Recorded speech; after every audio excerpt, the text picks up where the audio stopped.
बिस्मिल्लाहिर्रहमानिर्रहीम। स्टार्ट करेंगे हम अपना आज का लेक्चर नंबर 12 चैप्टर 4 स्टार्ट करने जा रहे हैं। हमारे चैप्टर का नेम है environment and introduction. 6th class का साइंस का चैप्टर नंबर 4 स्टार्ट करेंगे आज हम। ठीक है, सबसे पहले हम डिफाइन करेंगे इन्वायरमेंट को।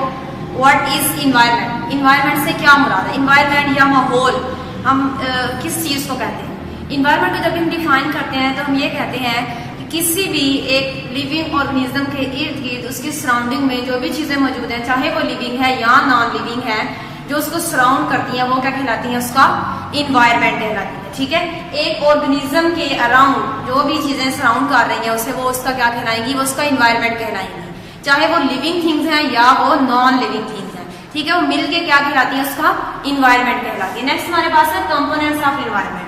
इन्वायरमेंट के पार्ट्स या कंपोनेंट्स की अगर बात करते हैं तो दो हमारे पास यहाँ पे कंपोनेंट्स होते हैं। एक है बायोटिक कंपोनेंट और दूसरे हैं एबायोटिक कंपोनेंट्स। बायोटिक की अगर हम बात करते हैं तो बायो का अगर वर्ड हम देखें, बायो का मतलब है लिविंग। ठीक है, लाइफ या लिविंग ऑर्गेनिज्म।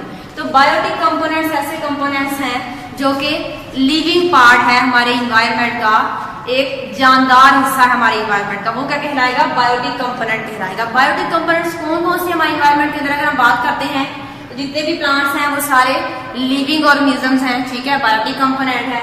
जो एनिमल्स हैं वो लिविंग है, तो वो क्या है? बायोटिक कंपोनेंट है। जो माइक्रो ऑर्गेनिजम्स हैं सारे वो क्या है? वो भी लिविंग है, तो ये क्या है? बायोटिक कंपोनेंट है हमारे इन्वायरमेंट का। ठीक है, अभी हमने बात की बायोटिक कंपोनेंट से क्या मुराद है। बायोटिक कंपोनेंट से मुराद जितने भी लिविंग कंपोनेंट्स हैं, जो लिविंग पार्ट है एनवायरमेंट का, वो उसका बायोटिक कंपोनेंट कहलाता है। दूसरा हमारे पास है एबायोटिक कंपोनेंट्स। एबायोटिक कंपोनेंट्स कौन से हैं?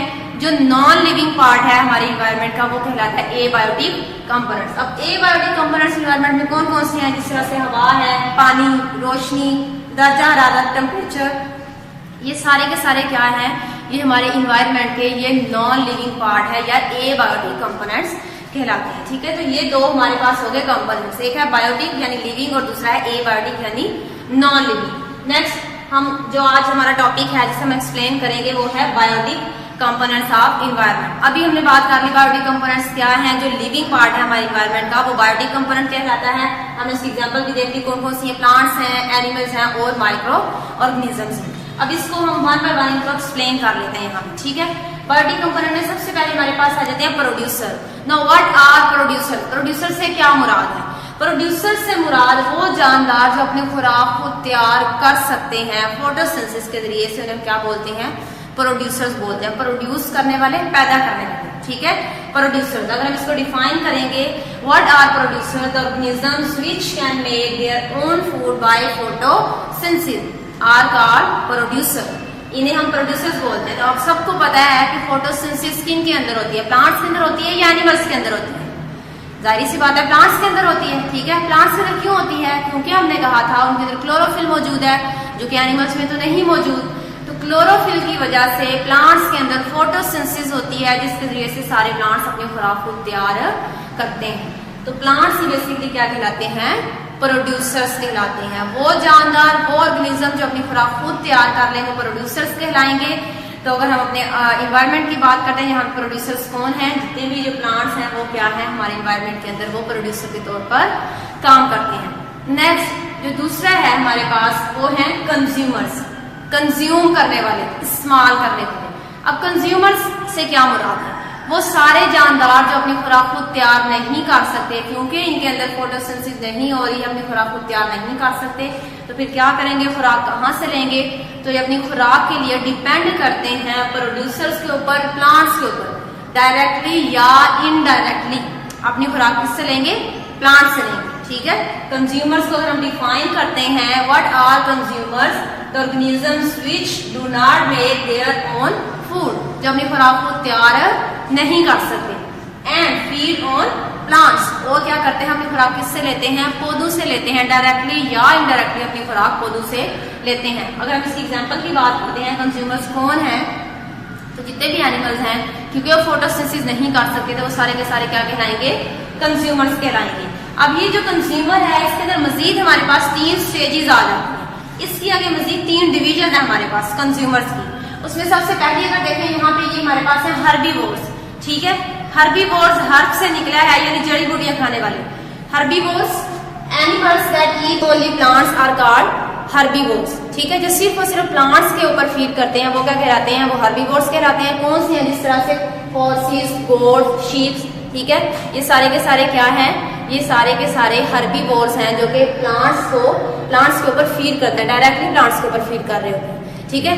नेक्स्ट हमारे पास है कार्निवोर्स। दूसरी जो है स्टेज वो है कार्निवोर्स आ जाती है। कार्निवोर्स क्या है, ऐसे जानदार है जो फ्लैश ईटर जिन्हें हम बोलते हैं, यानी गोश्त खोर जो जानदार हैं वो क्या कहलाते हैं, वो कार्निवोर्स कहलाते हैं, ठीक है। तो इनमें कौन से हमारे पास एग्जांपल आते हैं, जिस तरह से टाइगर्स हैं या लायंस हैं, ये क्या करते हैं, ये गोश्त खाते हैं दूसरे जानदारों का, तो ये क्या कहलाएंगे, फ्लैश ईटर या इन्हें हम कार्निवोर्स कहते हैं। जो तीसरी स्टेज है हमारे पास वो है ओमनीवोर्स, ठीक है। सबसे पहले हर्बीवोर्स जो सिर्फ और सिर्फ ग्रीन प्लांट्स को खा रहे हैं। दूसरे नंबर पे आ जाते हैं हमारे पास कार्निवोर्स जो फ्लैश ईटर हैं, जो दूसरे जानवरों का गोश्त खाते हैं। और तीसरे नंबर पे आ रहे हैं हमारे पास ओमनीवोर्स जो क्या करते हैं, जो दोनों को खाएंगे, प्लांट्स को भी और एनिमल्स को भी खाएंगे। और इसकी एग्जांपल देखें तो हम ह्यूमंस इस स्टेज के अंदर आते हैं, क्योंकि हम सब्जियां भी खाते हैं, हम फ्रूट्स भी खाते हैं और हम गोश्त भी खाते हैं, ठीक है। तो इस तरह के एनिमल्स, ऐसे जानवर जो प्लांट्स पे भी फीड कर रहे हैं, एनिमल्स पे भी फीड कर रहे हैं, उन्हें हम क्या बोलते हैं, ओमनीवोर्स बोलते हैं। और इसकी एग्जांपल क्या है, ह्यूमंस। लास्ट हमारे पास स्टेज आ जाती है वो है डीकम्पोजर्स। जब भी किसी प्लांट या एनिमल की डेथ होती है तो उसकी बॉडी डीकम्पोज कर देती है। आपने देखा होगा कि अगर कहीं पे कहीं जमीन में या कहीं सड़क के किनारे अगर कोई जानदार मरा पड़ा है, कोई जानवर, तो उसकी बॉडी डीकम्पोज हो रही होती है, वहां से बहुत स्मेल आ रही होती है, ठीक है। ऐसा क्यों होता है, क्योंकि जितने भी ऑर्गेनिक मैटर है उसकी बॉडी के अंदर वो सिंपल सब्सटेंसेस में चेंज हो रहा है, उसकी ब्रेकडाउन होगी, उसकी तोड़फोड़ होगी और उसको सिंपल सब्सटेंसेस में चेंज किया जाएगा। वो करता कौन है, बैक्टीरिया और फंजाई उसके ऊपर एक्ट करते हैं, किसी भी डेड प्लांट के ऊपर या एनिमल के ऊपर उसकी बॉडी को डीकम्पोज कर देते हैं। जितना भी उसके अंदर ऑर्गेनिक मैटर होता है उसको सिंपल सब्सटेंसेस में उसकी ब्रेकडाउन करके, उसकी तोड़फोड़ करके उसको दोबारा से सॉइल में वापस भेज दिया जाता है, ठीक है। तो इस तरह से न्यूट्रिएंट्स की रिसाइकलिंग होती है। रिसाइकलिंग कैसे हुई, सबसे पहले न्यूट्रिएंट्स को इन प्लांट्स ने, प्रोड्यूसर्स ने लिया था सॉइल से, ठीक है। वो फिर आगे किसके पास चले गए, कंज्यूमर्स के पास। कंज्यूमर्स में आगे मजीद 3 स्टेजेस है, 1 बाय 1 आगे ट्रांसफर होते हैं। लास्ट में जैसे ही उनकी डेथ हुई उन एनिमल्स की या प्लांट्स की, दोबारा से वो सारे का सारा ऑर्गेनिक मैटर वापस आ गया हमारे इन्वायरमेंट के अंदर। तो इस तरह से ये एक साइकिल चलता रहता है जिसके जरिए से खुराक एक स्टेज से दूसरी स्टेज पे, एक जानदार से दूसरे जानदार में ट्रांसफर होती है, ठीक है। तो यहाँ तक था आज का हमारा टॉपिक।